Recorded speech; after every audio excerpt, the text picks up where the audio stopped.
Hi friends, पिछली वाली video में हमने इस चैप्टर के जो है warming up chit chat complete कर लिया है। इन दिस वीडियो हम लोग इसके इंग्लिश वर्कशॉप देखने वाले हैं। So let's start our video with chapter number 3.2 a lesson in life from a beggar English workshop. Question number 1, complete the following table. Complete the following table यहाँ पर आपको दिया हुआ है। किसने किससे कहा, वो से टू वोम, किससे कहा और किससे कहा, ये आपको दिया हुआ है। मैंने आंसर भी लिख दिया इस तरीके से। बढ़ते हैं क्वेश्चन नंबर 2 की तरफ। क्वेश्चन नंबर 2 नहीं, इसका आधा बचा हुआ था ये।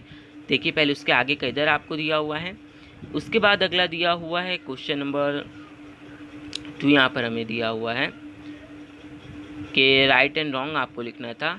तो फर्स्ट वाला जो है वो रॉन्ग होगा, करेक्ट क्या होगा, दे वेयर गुड फ्रेंड्स। सेकंड वाला जो होगा वो भी रॉन्ग होगा, वो करेक्ट क्या होगा, Meena was a forever unhappy. Third वाला भी रॉन्ग है, तो उसका करेक्ट क्या होगा, she stayed alone in apartment in Mumbai. Fourth वाला भी रॉन्ग है, तो उसका करेक्ट क्या होगा, she was the only child of her parents. Fifth वाला क्या होगा, राइट, फिफ्थ वाला राइट होगा। फिर नेक्स्ट वाला जो हम लोग देखेंगे सिक्स्थ वाला है, ये सिक्स्थ वाला क्वेश्चन ये रॉन्ग होगा।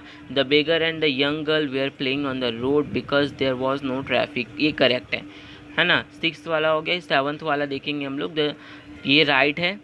एट्थ वाला भी राइट है, नाइन्थ वाला भी राइट है, और जो 10th वाला है वो रॉन्ग हो जाएगा। करेक्ट क्या होगा, Meena gave guru dakshina indirectly by sponsoring his grand daughter to a boarding school. Next question है क्वेश्चन नंबर 3। फर्स्ट वाले में आपको जो है फर्स्ट वाला आंसर लिखना है, बी वाले में जो आपको सेकंड वाला लिखना है, सी में जो है आपको वो भी इसमें सेकंड वाला लिखना है, डी में भी आपको सेकंड वाला लिखना है। नेक्स्ट क्वेश्चन नंबर 4 आपको यहाँ पर दिया हुआ है। इसका आंसर हम लोग इस तरीके से देखेंगे, beggars and his granddaughters activities that change Meena's attitude, they were playing in the rain on the road. तो angry they were laughing and clapping, they were completely drenched but totally happy, they were screaming jealousy।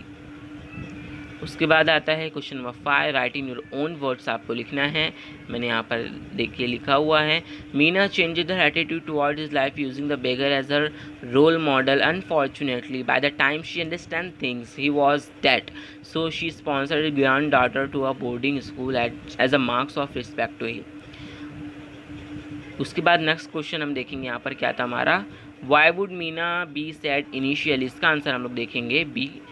तो she was forever unhappy, whenever author met her she would start to feel depressed, her gloom and cynicism had a way of spreading to others, she never had anything positive to say about anything, she always had negative responses to everyone and everything, she would be pessimist all the time। Next question number 6 आपको दिया हुआ है, A find antonyms of the following words from the story. Optimistic का आपको लिखना है pessimistic, drizzle का pouring, new का ओल्ड, लाइक का ट्रूथ, अगली का ब्यूटीफुल, फ्राउन का लाफ्ट, हेल का paradise, unhappy happy, disrespect respect, unimportant important.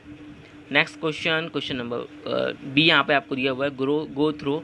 ये वाला आपको आंसर इस तरीके से लिखना है, first I saw from the window the bigger and the young girl playing on the road, ये। और सेकंड वाला देखिए फिफ्थ लगाना है, ये आपको फिफ्थ लिखना है, it took 2 years to put the change into effect. Fourth में आपको आएगा, I decided to change using the beggar as role model. Second वाला, the enjoy playing in the rain as if they were in paradise. Third, on seeing them so very happy I felt ashamed too of myself. ये तो आपको number लिखना था यहाँ पर, तो मैंने आपको बता दिया कि किस में कौन कौन सा नंबर आएगा यहाँ पे, और उसके बाद इसमें कौन कौन सा नंबर आएगा, ये 5 नंबर आपको लिखना था। नेक्स्ट क्वेश्चन है question number 7, how did the beggar change Meena's attitude. तो इसका आंसर आपको लिखना है, the incident made Meena to look at her own life, she realise that he had many comforts of which they had known, but they knew how to be happy with life as it was. She found that she had more to be grateful for than most people could imagine.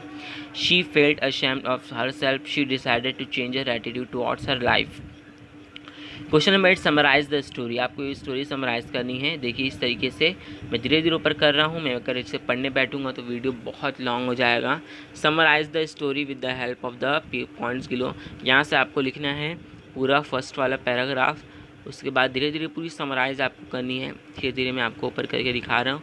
ये आपको पूरा इसी तरीके से लिखना है, यहाँ तक का, लास्ट तक का। उसके बाद नेक्स्ट क्वेश्चन है question number 8, right the above summary making Meena the narrator. ये वाला 8 क्वेश्चन नंबर 9 है क्वेश्चन नंबर। इसका बहुत छोटा सी है। Begin with I work in a Bangalore in LIC, Sudha was my school friend. अब यहाँ पे आपको एकदम छोटा सा समराइज लिखना, lesson in a life from a bigger. I work in a Bangalore in LIC, Sudha was my good friend living in the same city, being pessimistic and having the habit of complaining about anything and everything. Nobody was friendly with me. One day I was transferred to Mumbai and no one was in contact with me. तो ये थे इसके question and answer जो मैंने आपको बताया। अगला next question देखिए, वो प्रोजेक्ट है, उसमें आपको कुछ नहीं करना है, वो सिर्फ प्रोजेक्ट है। बस यही थे इसके क्वेश्चन आंसर जो मैंने आपको बताया। नेक्स्ट वीडियो में हम लोग नया चैप्टर लेकर हाजिर होंगे। बाय।